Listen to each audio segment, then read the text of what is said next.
नमस्कार, मी केतकी जोशी आणि आता आपण बुलेटिनची सुरुवात करतोय राज्यातल्या एका महत्त्वाच्या आणि चर्चेतल्या बातमीपासून। वनमंत्री संजय राठोड प्रकरणी मोठी माहिती समोर येते। वनमंत्री संजय राठोड यांच्यावर करण्यात आलेल्या गंभीर आरोपांची दखल मुख्यमंत्री उद्धव ठाकरे यांनी स्वतः घेतलेली आहे। न्यूज 18 लोकमतला सूत्रांनी ही माहिती दिली आहे। या प्रकरणी काल वर्षा निवासस्थानी पुणे पोलीस आयुक्त अमिताभ गुप्ता यांच्याकडून या प्रकरणासंदर्भात मुख्यमंत्र्यांनी माहिती देखील घेतली आहे। आपल्याला माहिती आहे बीडमध्ये मूळची बीडची असलेली आणि पुण्यामध्ये राहणाऱ्या एका तरुणीने आत्महत्या केली आणि याचे त्यानंतर संजय राठोड यांच्यावर गंभीर आरोप करण्यात आले होते। याच आरोपांची आता गंभीर दखल मुख्यमंत्र्यांनी घेतलेली आहे आणि काल पुणे पोलीस आयुक्त अमिताभ गुप्ता यांच्याकडून त्याबाबतची संपूर्ण माहिती घेण्यात आलेली आहे। आपल्या सोबत आहेत आमचे प्रतिनिधी उदय जाधव। उदय, भाजपकडून विरोधकांकडून तर वारंवार आक्रमकपणे मागणी केली जातीच आहे, पण मुख्यमंत्र्यांनी स्वतः ही दखल घेणं हे खूप महत्त्वाचं आहे। काय अधिक माहिती आहे याबद्दल?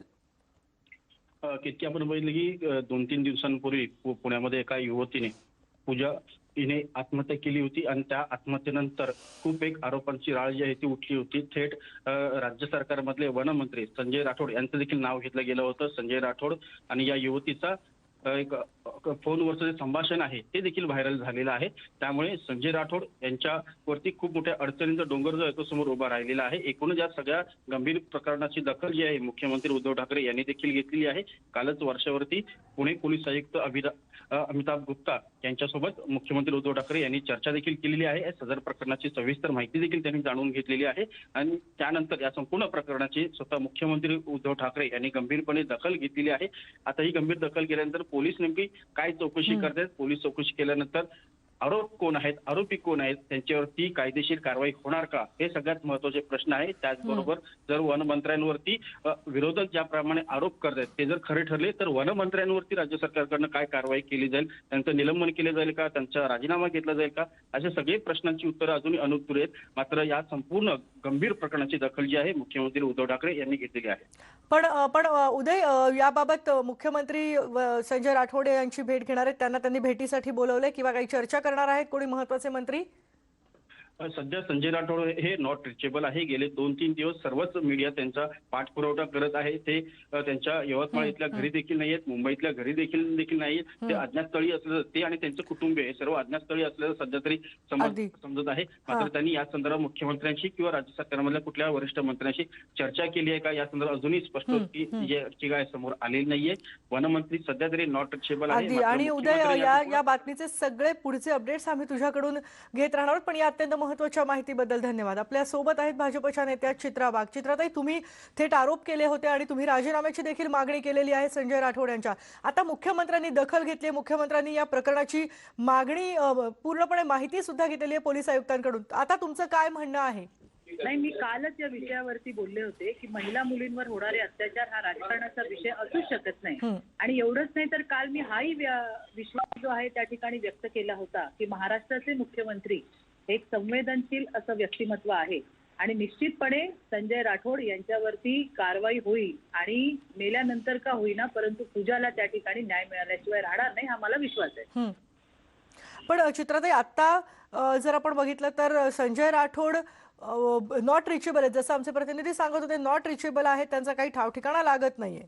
काम नाहीये, ते पोलिसांचं काम आहे। ते नॉट रिचेबल आहे, ते कुठे आहे, ते कुठे नाहीये, ते पोलिसांनी शोधावं। सगळ्यात महत्वाचं म्हणजे 12 ऑडिओ क्लिप्स आल्यानंतर सुद्धा किंवा ज्या वेळेला ही पहिल्या दिवसाची घटना झाली त्यावेळेला पोलिसांनी असं सांगणं की तिच्या आई वडिलांची कोणावरती तक्रार नाहीये, हेच फार मोठं म्हणजे संदिग्धता आहे।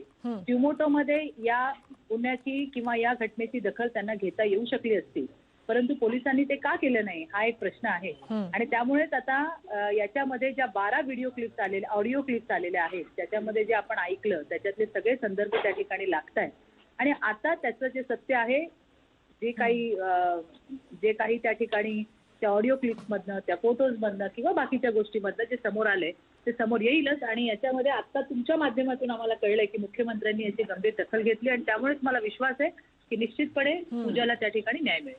अगदी धन्यवाद चित्राताई आमच्याशी बोलल्याबद्दल. मुख्यमंत्र्यांनी स्वतः या प्रकरणाची दखल घेतलेली आहे. जे आरोप संजय राठोड यांच्यावर लावण्यात आलेले आहेत त्या आरोपांची दखल घेतली, त्याबाबतची माहिती सुद्धा त्यांनी घेतलेली आहे. पण एकूणच पूजा चव्हाण मृत्यू प्रकरणाला एक वेगळं वळण लागलंय. पूजाच्या बहिणीची एक इंस्टाग्राम पोस्ट सुद्धा समोर आलेली आहे. माझी बहीण वाघीण होती, ती आत्महत्या करणार नाही अशी पोस्ट पूजाच्या बहिणीनं केली आहे. त्यामुळे आता या प्रकरणात नवा ट्विस्ट निर्माण झालाय. मूळची बीडची असणारी पूजा गेल्या काही महिन्यांपासून पुण्यात राहत होती. तिच्या आत्महत्या प्रकरणाला आता राजकीय वळण मिळतंय आणि याला कारण म्हणजे व्हायरल होत असणाऱ्या ऑडिओ क्लिप्स. दरम्यान आता या सगळ्या ऑडिओ क्लिप्सची सर्वंकष चौकशी करण्यात यावी या मागणीसाठी विरोधी पक्षनेते देवेंद्र फडणवीस यांनी पोलीस महासंचालकांना पत्र लिहिलंय आणि याची चौकशी करण्याची विनंती केली आहे.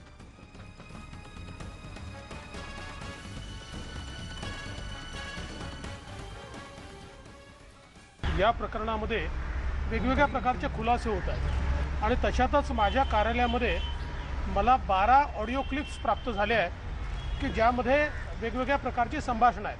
त्यातले 2-3 ऑडिओ क्लिप्स समाज माध्यमातून किंवा चॅनल्सवर देखील आले आहेत. पण या एकूण सगळ्या 12 ऑडिओ क्लिप पाहिल्यानंतर या प्रकरणामध्ये काहीतरी वेगळं आहे असं त्या ठिकाणी लक्षात येत आहे आणि पोलीस मात्र कुठल्याही प्रकारे याची जी काही चौकशी केली पाहिजे ती करताना दिसत नाही.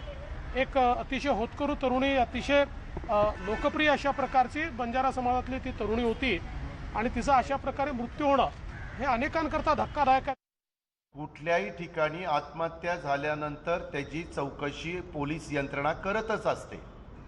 ती कशामुळे झाली, काय झाली, ती शेतकऱ्यांनी केली तर ती कर्जाला कंटाळून केली का, आणखीन कुणी केली तर ती कशाला कंटाळून आत्महत्या केली, अशा अनेक आत्महत्येचे प्रकार असतात. चौकशी होईल, चौकशीमध्ये सत्य बाहेर येईल. आता काही पक्षांना दुसरं काही काम नसल्यामुळं अशाच प्रकारचे आरोप करायचे. आरोपात तथ्य असेल तर जरूर त्याच्यामध्ये लक्ष घातलं पाहिजे, परंतु जर चौकशी होत असताना चौकशी पूर्ण होण्याच्या आधीच, त्याच्या आधी पण आपण बघितलं ना, मुंबईमध्ये वेगवेगळ्या प्रकारच्या ज्या काही गोष्टी झाल्या, त्याच्यात आंदोलन झाली, सगळं काही झालं, पण नंतर काय चित्र स्पष्ट झालं ते आपण पाहिलं. आणि पूजा चव्हाण आत्महत्या प्रकरणाचा तपास करण्यासाठी सगळ्यात प्रबळ पुरावा मानला जातोय तो म्हणजे व्हायरल होत असलेल्या ऑडिओ क्लिप्स आणि त्यापैकीच काही ऑडिओ क्लिप्स आता आम्ही तुम्हाला दाखवणार आहोत. दरम्यान पूजेच्या आत्महत्येच्या आधी मंत्री आणि कार्यकर्त्यांमध्ये नेमकं काय संवाद झाला ते आधी ऐकूयात. ते सुसाईडचं येड तिच्या डोक्यातून काढा जरा. नाही पण आता ते ठीक, आता काय करावं आता. हा ते तिच्या डोक्यातून काढा थोडंसं.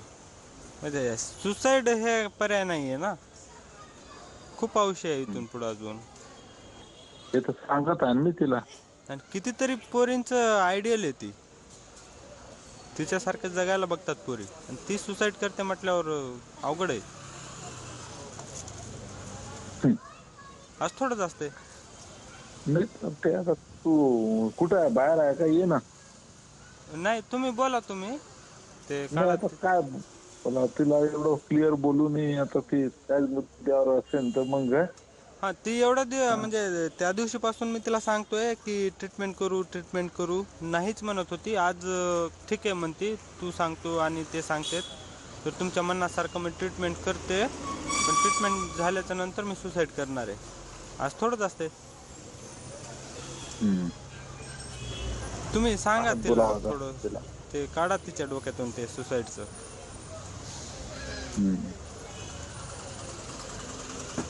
तुला काय म्हणत होती ती, काय आणून म्हणून काहीतरी म्हणे ना तुला आणून दे म्हणून. काय नाही, आता तिचा फोन आला तर मला की कशाला सांगितलंस तू. मी म्हटलं कशाला, म्हणजे गरजेचं आहे म्हटलं ते सांगणं. आज थोडंच असते. सुसाईड म्हणजे काय. तू कुठं आहे, इथंच आहे ना. हा इथंच आहे, मी बाहेर आहे. बोलतो. हा ते तेवढं तिच्या डोक्यातून काढा फक्त ते सुसाईडचं. सुसाईड ऑप्शन नाहीये ना.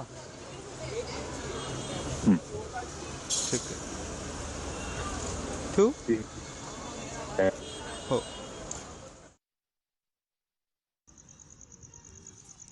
हॅलो.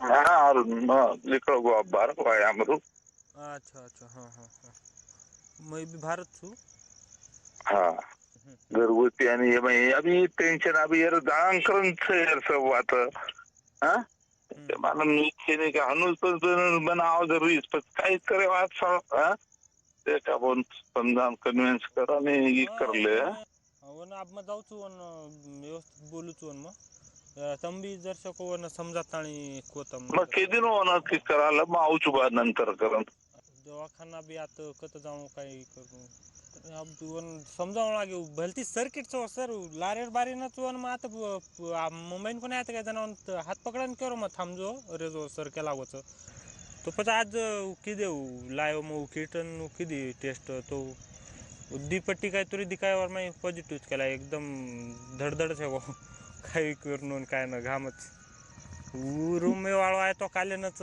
आधार कार्ड वगैरे लिधो हमार वन समजा सोई पर्याय છે ને તો ભલતી માતર ભારે વિશે સાયકો જ એકદમ સમજે નહીં और મને રોજ કરા જાત કરતે આવજો એ વાતે મેં वन एकदम कन्विन्स कोण लागेलो देख करो तो हां बोलू मग आप जाऊ चुरो मैं बोलू छु मग व्यवस्थित તમને काय मग आता दूर चले जाए कि और वो कनाई सपने में कौन देखी है हानु काय हानु थोड़े और सरवन 7 दिनों चुक में हां और बाकी सब बात में तारलार छुबा आर प्रतिमा हमारी छ रिजेक्ट मारो एवढी दिला आम समाज में आपण एकलो छु में हां कसो एक तो मळे नहीं आपण ना फालतू का मारे तर पूजाच्या आत्महत्येनंतरच्या सुद्धा काही फोन संभाषणाच्या क्लिप्स आमच्या हाती लागल्यात या क्लिप्समध्ये मंत्री त्याच्या कार्यकर्त्याला पूजाचा मोबाईल काढून घ्यायला सांगताना ऐकायला मिळतंय तू अबू तू पहले ही करो फोन जो से नहीं हॉस्पिटल में छोड़ रहे कोनी नहीं भर हाँ हॉस्पिटल में बाहर छोड़ रहे कोण मन कोणी छोड़ रहे कसे तू उनका नहीं हम नाते एक काचा कर हाँ जर माहिती दर लगाड बिल तो कू काढू पाजू गॅलरी में पडे मेलो मोबाईल मध्ये तो चढ़ चाड़न कोई भी हालते में नहीं ताबेंबू आरो सर पोस्टमार्टम करेन ले जरा हाँ सो गए माहिती दोरी चढ़न दोरी चराड एक मिनिट विलास बोलावच का तुमने हाँ बोल विलास सर अब मग कहीं करते हैं मुझे दिखाओ घर अब काय के आवाज है अब तो मुझको नहीं मैं कहीं को आता मार भविष्य में जब मने है नु कहीं कल्पना से नहीं है नु करे करता है अरे हनु हनु काही छे नहीं अब तू हिम्मती थी काम ल थोड़ा जाए दादा केवल तो पैसे कोई तरीका करते हैं कोई चीज के ना हाँ केवल तो पैसे नहीं है नु करता है अब काही काय करायचे अब काही करे हा वन कुंक हा साहजिकच या ऑडिओ क्लिप्स व्हायरल झाल्यानंतर मग जोरदार चर्चा सुरू झाली आहे यावर जेव्हा मंत्र्यांचं किंवा आत्ताचे जे महाविकास आघाडी सरकारमधले मंत्री त्यांच्याकडून प्रतिक्रिया घेण्याचा सुद्धा प्रयत्न आम्ही करतोय जयंत पाटील यांना याबाबत विचारलं तेव्हा वस्तुस्थिती काय आहे हे मला माहिती नाही असं ते म्हणालेत ऐकूयात मला माहीत नाही की वस्तुस्थिती काय आहे आणि त्यांचं नाव डायरेक्ट घेण्याची आवश्यकता आहे असं मला वाटत नाही कारण काही पुरावा असल्याशिवाय असं एखाद्या व्यक्तीला आता मागे 1-2 वेळा आपण बघितलं की बदनामी करण्याची लगेच व्यवस्था होते त्यामुळं वस्तुस्थिती काय आहे याचा पोलीस अभ्यास करतील असं मला वाटतं आणि या बातमीवर तर आपण लक्ष ठेवून असणार आहोत पण एक राष्ट्रीय अत्यंत महत्त्वाची बातमी येते पाकिस्तान स्थित जैश ए मोहम्मद या दहशतवादी संघटनेनं भारताचे राष्ट्रीय सुरक्षा सल्लागार अजित डोवाल यांना लक्ष्य करण्याची योजना आखली आहे जैशच्या दहशतवादाच्या चौकशीतून सरदार पटेल भवन आणि राजधानी दिल्लीतल्या अन्य महत्त्वाच्या ठिकाणांची टेहळणी केल्याचं समोर आलंय त्यानंतर एनएसए अजित डोवाल यांचे कार्यालय आणि घराभोवती सुरक्षा तसंच बंदोबस्त वाढवण्यात आलाय सरदार पटेल भवनामध्ये अजित डोवाल यांचे कार्यालय आहे आपल्याला माहिती आहे अजित डोवाल हे आपले राष्ट्रीय सुरक्षा सचिव आहेत आणि त्यांच्यावर आता थेट त्यांच्या जीवाला धोका असल्याची माहिती समोर येते. जयशचा जो अतिरेकी पकडण्यात आलेला आहे त्या अतिरेक्यानं च्या चौकशीतून ही माहिती सगळी समोर आलेली आहे. पाकिस्तानातून हल्ल्याचं प्लॅनिंग करण्यात आलं होतं अशी देखील माहिती अशी सुद्धा माहिती मिळते. त्यामुळे अर्थातच त्यांच्या घराभोवतीची आणि त्यांच्या कार्यालयाभोवतीची सुरक्षा सुद्धा वाढवण्यात आलेली आहे. जैश ए मोहम्मदचा हा दहशतवादी आहे ज्याची आता सध्या चौकशी सुरू आहे. सरदार पटेल भवन आणि राजधानी दिल्लीतल्या महत्त्वाच्या ठिकाणी टेहळणी केल्याची माहिती समोर आली आहे. आपल्या सोबत आहेत आमचे प्रतिनिधी प्रशांत लीला रामदास. प्रशांत, काय अधिक माहिती आहे? कारण अजित डोवाल यांचा नेहमीच पाकिस्तान विरुद्धच्या सगळ्या जे प्लॅनिंग केलं जातं त्यामध्ये खूप महत्त्वाचा वाटा असतो. बरोबर. अजित डोवाल यांना लक्ष्य करण्याचा प्रयत्न कुठेतरी दहशतवादी संघटना करत आहे. लष्कर ए तोयबा आणि जैश ए मोहम्मदचे अतिरेकी हे त्यांची टेहळणी करत असल्याची माहिती पुढे आलेली आहे. त्यांचं पटेल भवनातील कार्यालय जे आहे त्या एनएससीचं कार्यालय, नॅशनल सिक्युरिटी ॲडवायझरचं जे कार्यालय आहे त्या कार्यालयाची टेहळणी झाल्याची माहिती पुढे आलेली आहे. आणि महत्वाचं म्हणजे त्यांना अजित डोवाल यांना ज्या पद्धतीने झेडप्लसची सुरक्षा असते पण तरी असं असताना देखील ज्या पद्धतीने त्यांच्या कार्यालयाची टेहळणी, त्यांच्या मार्गाची टेहळणी झालेली आहे या सगळ्या पार्श्वभूमीवरची जी गुप्त माहितीच्या आधाराची पुढे आलेली की त्यांना लक्ष्य करण्याचा प्रयत्न कुठेतरी होतोय. त्याचमुळे दिल्ली पोलीस आणि सोबतच त्यांची सुरक्षा गार्ड देखील या संदर्भात सतर्क झालेले आहेत आणि या संदर्भात आता काळजी घेतली जाते. आणि महत्वाचं म्हणजे जे जैश ए मोहम्मदची जे काही माहिती मिळते त्या संदर्भात कारवाई करण्याचा प्रयत्न दिल्ली पोलिसांनी दहशतवादी संघटनांच्या विरोधी कारवाई करण्यासाठी जो दहशतवादी सेल आहे दिल्ली पोलिसांचा तो देखील कार्यरत झालेला आहे. धन्यवाद प्रशांत या सगळ्या माहितीबद्दल. पुढची बातमी बघूयात. सरकारी विमान वापरण्याच्या मुद्द्यावरून सध्या राज्यपाल विरुद्ध ठाकरे सरकार असा नवीन वाद रंगलाय आणि याच पार्श्वभूमीवर सामनाच्या अग्रलेखातून राज्यपालांच्या भूमिकेवर प्रश्नचिन्ह उपस्थित करण्यात आले. महाराष्ट्राचे राज्यपाल हे सन्माननीय व्यक्ती आहेतच पण ते ज्या पदावर सध्या विराजमान आहेत त्या पदाचा मान आणि प्रतिष्ठा राखण्याची जबाबदारी त्यांचीही तितकीच आहे. राज्यपालांना भाजपच्या अजेंड्यावर नाचायला भाग पाडलं जातंय आणि त्यातच राज्यपालांचंच अधपतन सुरू आहे असं या अग्रलेखात म्हटलंय.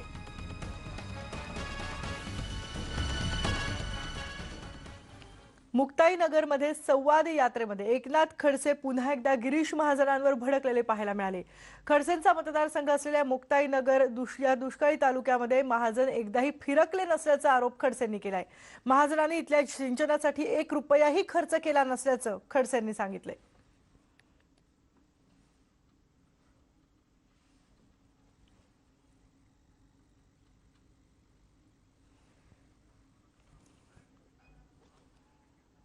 आणि आपण थेट जाणार लोकसभेमध्ये अर्थमंत्री निर्मला सीतारमण काय म्हणतात ऐकूया. भरोसा ना करते हुए बाकी सबको भरोसा करने वाले और joining the breaking India fringe group एक वरिष्ठ सीनियर वरिष्ठ पार्टी के नेता एक फ्रिंज ग्रुप के साथ ही बार बार पॉलिटिक्स करना और भयंकर abuse total unacceptable terminology for constitutionally elected heads उपयोग करते रहना और सुप्रीम कोर्ट के द्वारा कटाक्ष होने के बाद अपोलोजाइज करना मगर दोबारा वही साइकिल में अब्यूज करो अपोलोजाइज करो अब्यूज करो अपोलोजाइज करो यही रास्ते पे चलना डिस्ट्रक्टिव पॉलिसीज करना. I'm very scared to think probably he's becoming the doomsday man for India. और हमारे दुख की बात यही है कि ऑपोजिशन जो पार्लियामेंट में स्ट्रांगली पोजीशन लेकर के सरकार को कटघरे में रख के प्रश्न पूछने का रोल करने वाले ऑपोजिशन आज डूम्सडे मैन के नेतृत्व में और डूम्सडे मैन जो रिपीटेडली अब्यूज करता है. और देखो और सर मैं ये बात भी बोल रही हूं उस दिन no you can't have this objection you are bound to answer. Parliament में debate on budget sir let them have the strength to accept this. Debate on budget happens traditionally. Budget debate happens every year. India's history में discussion on budget happens every year. I won't discuss budget. I won't discuss budget करने वाले opposition leader क्या role play करना चाहता है, कौन सा role play करना चाहता है? I want to ask of you, sir. Budget discussion happens every year. And Chaudhari जी आप जरा सुनिए, राज्यसभा में, no I am not yielding, Rajya Sabha में जो पार्टी जिनका वरिष्ठ नेता बजट के ऊपर चर्चा करती है और प्रश्न पूछने के बाद जवाब सुनते हैं और उस जवाब चाहे पसंद हो नापसंद हो, एक्सेप्टेबल हो या नहीं हो, फिर वो एक पोजीशन लेते हैं, वो इधर क्यों नहीं हुआ? वही पार्टी राज्यसभा में एक पोजीशन, इधर दूसरा पोजीशन, ये क्या तरीका है सर? इसीलिए मैं with these 10 questions we will tell you about everything that you want. Sir Congress party के दो विषय में, sir please sit down Chaudhary ji, two tendencies के साथ मैं खत्म कर रही हूं। दो टेंडेंसी मुझे स्पष्ट दिखाई दे रही है। एक है ये जो फेक नरेटिव्स का टेंडेंसी है, हमने क्रिएट किया है, हम मनरेगा, हमने ये किया, हमने, आखिर आप ही उसमें कुछ मन नहीं रखे, उसको आगे बढ़ाने में एफिशिएंट नहीं है। अलोकेशन एक है, आखिर यूटिलाइजेशन कम है। ऐसे ही हर स्कीम में अपने के लिए कुछ देखने का आदत एक टेंडेंसी है, उसमें क्रोनी कैपिटलिज्म भी, उसमें सिस्टम, हमने बैंक को नेशनलाइज किया मगर पूरे बैंक को उपयोग फोन बैंकिंग के द्वारा करके एनपीए छोड़कर चले गए, ये है उनकी tendency. This is one tendency of create institution, misuse them, use it for our own, हम दो हमारे दो, and end of the day keep accusing others. That is one tendency, sir. And the second tendency is हम जो भी कहेंगे parliament में, आपके ऊपर बहुत सारे allegations डालेंगे, आपके ऊपर अब्यूसिव लैंग्वेज भी यूज करेंगे, मगर आप जब सिस्टम के तहत खड़े होकर के पॉइंट बाय पॉइंट जवाब देने के लिए खड़े होते हैं, सुनने को तैयार नहीं है, अभी जैसे हो रही है, कभी भी डिस्टर्ब करो, चिल्लाते रहो या तो वॉकआउट करो, वही हुआ बजट डिबेट में। इसीलिए दो टेंडेंसीज कांग्रेस पार्टी का हमने पहचानना चाहिए और इससे यह स्पष्ट होता है उनका belief in democratic elected parliamentary system is completely खत्म। धन्यवाद।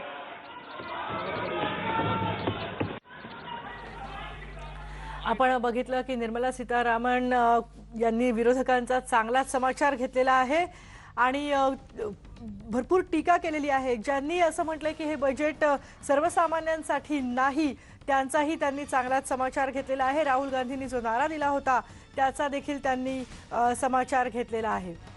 निर्मला सीतारामन आता लोकसभेमध्ये त्यांनी अर्थसंकल्पावरच्या चर्चेला उत्तर दिलं। काल त्यांनी राज्यसभेत चर्चेला उत्तर दिलं होतं, तेव्हा सुद्धा त्यांनी चांगलाच विरोधकांवर हल्लाबोल केला होता आणि आज लोकसभेत सुद्धा त्यांनी हल्लाबोल केलेला आहे विरोधकांवर। राहुल गांधी यांच्यावर त्यांनी जोरदार टीका केलेली आहे। काँग्रेसची भूमिका नेहमीच दुटप्पी राहिली असल्याचं सुद्धा त्या म्हणालेल्या आहेत। आज लोकसभेत निर्मला सीतारामन यांनी हे निवेदन दिलेलं आहे। बजेट अधिवेशनाचा संसदेच्या आजचा शेवटचा दिवस होता।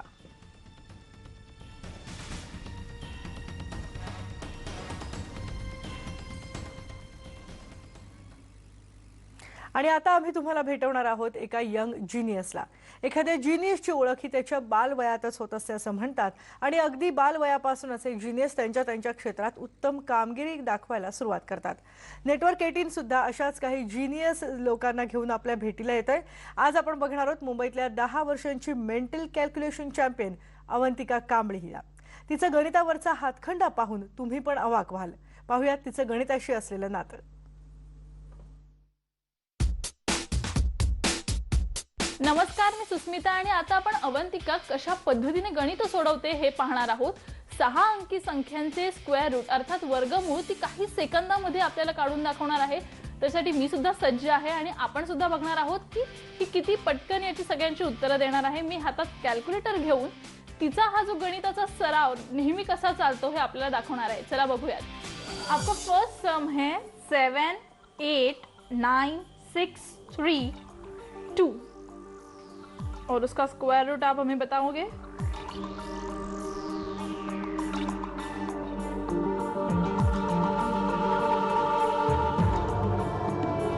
और अवंतिका का आंसर देखो और कैलकुलेटर का आंसर देखो, दोनों आंसर एकदम परफेक्ट है. तो आपको समझ में आ ही गया होगा कि ये मैथ्स की टीचर तो बहुत ही होशियार है. अभी हम लोग सेकेंड सवाल के साथ जाएं. सो दूसरा सवाल मैं आपको देती हूँ. The second number is 5 4 9 6 3 2.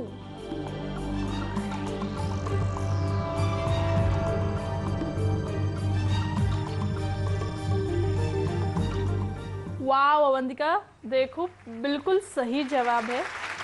और कैलकुलेटर ने भी जितने जल्दी आंसर दिया उतने ही जल्दी अवंतिका ने भी answer Diya.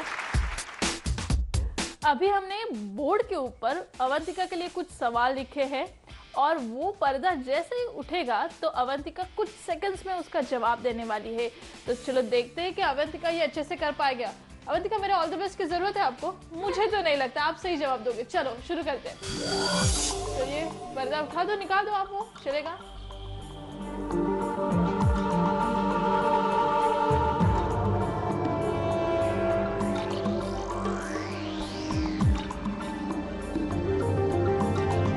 With in few seconds उसने ये आंसर दिया है.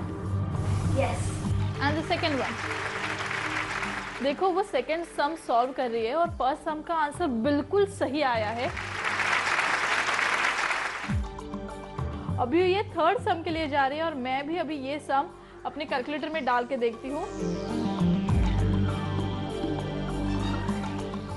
वाह, देखो ये भी आंसर इसने बिल्कुल सही लिखा है. कॉन्ग्रेचुलेशंस, दोनों सवालों का जवाब आपने बहुत अच्छी तरीके से दिया. क्लैप्स. Thank you.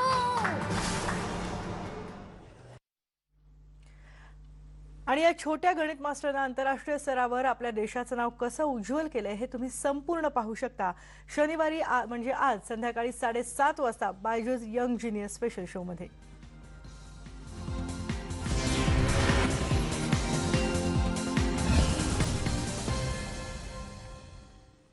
ब्रेकनंतर तुमचं स्वागत आहे. जालना नगरपालिकेचं लवकरच महानगरपालिकेत रूपांतर होणार अशी माहिती राज्याचे नगरविकास मंत्री एकनाथ शिंदे यांनी दिली आहे. नगरपालिका, ग्रामपंचायत आणि महानगरपालिका या संदर्भात जालन्यामध्ये एक महत्त्वाची बैठक झाली. त्यानिमित्तानं एकनाथ शिंदे हे जालन्यात आले होते. यावेळी जिल्हाधिकारी कार्यालयात ही आढावा बैठक झाली आणि त्यानंतर बोलताना पत्रकार परिषदेत त्यांनी ही माहिती दिली आहे.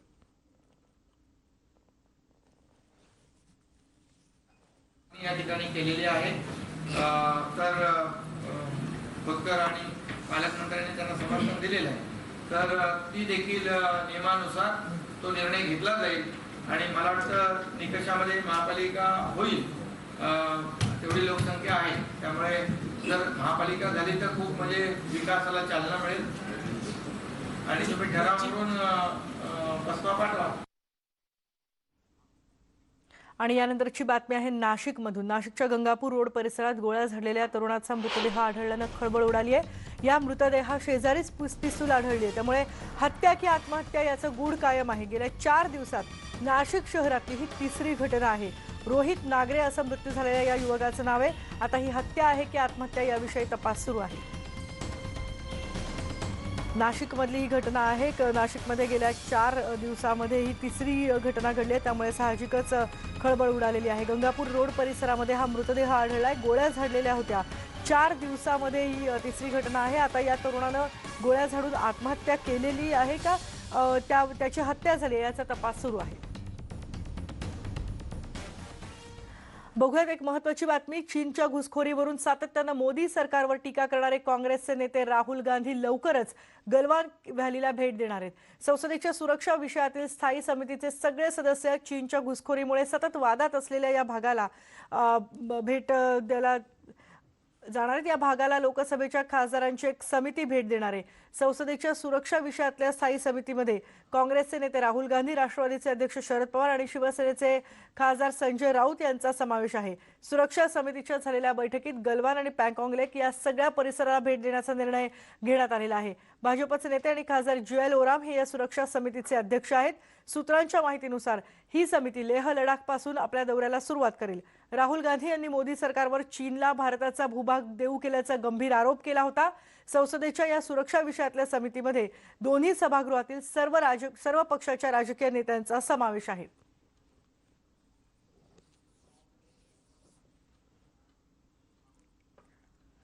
आणि यानंतर इथे एक ब्रेक घेतोय. ब्रेक नंतर आपण परत भेटणार आहोत. पहा फक्त न्यूज 18 लोकमत.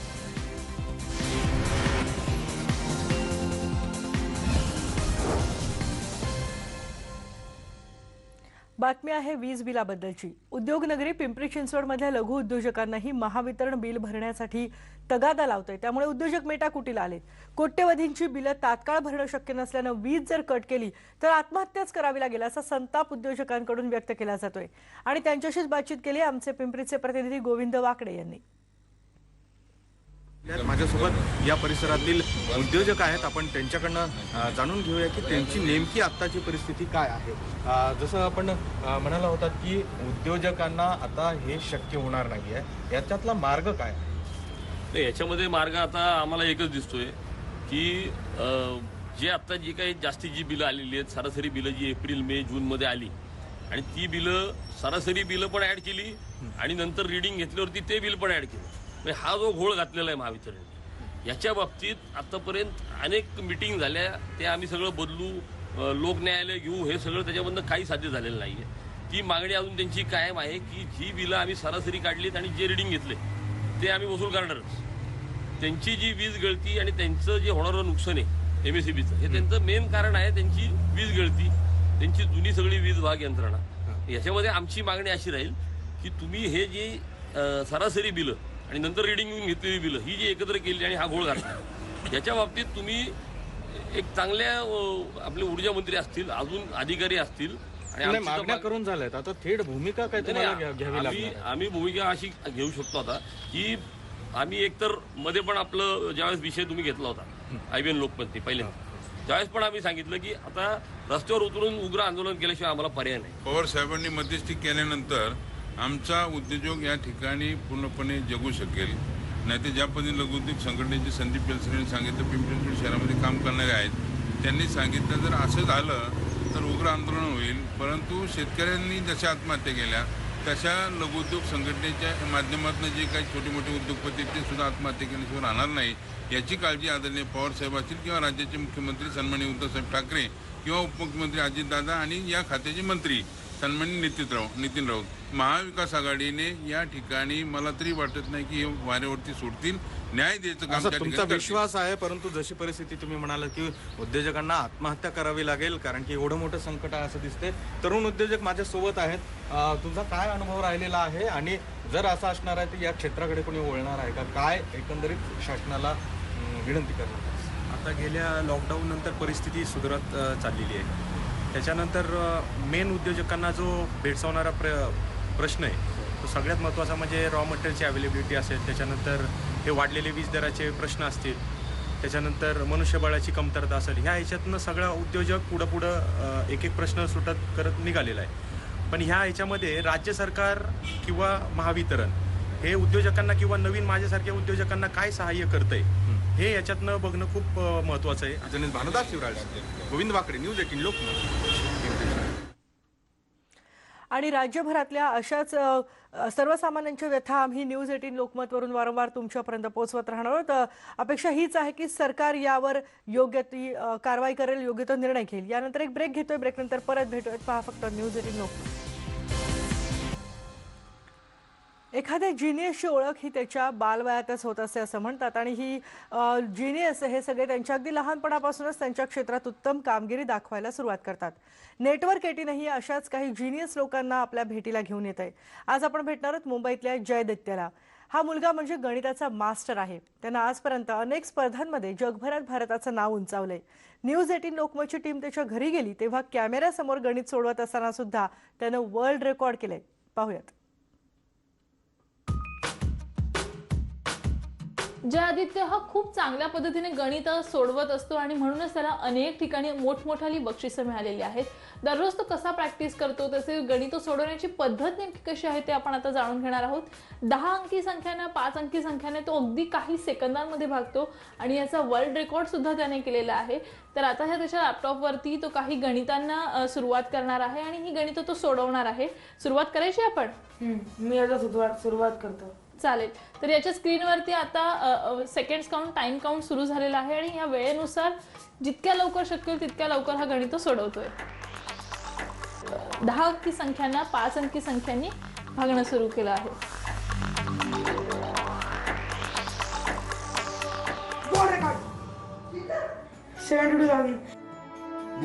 ये बोल record on camera on camera.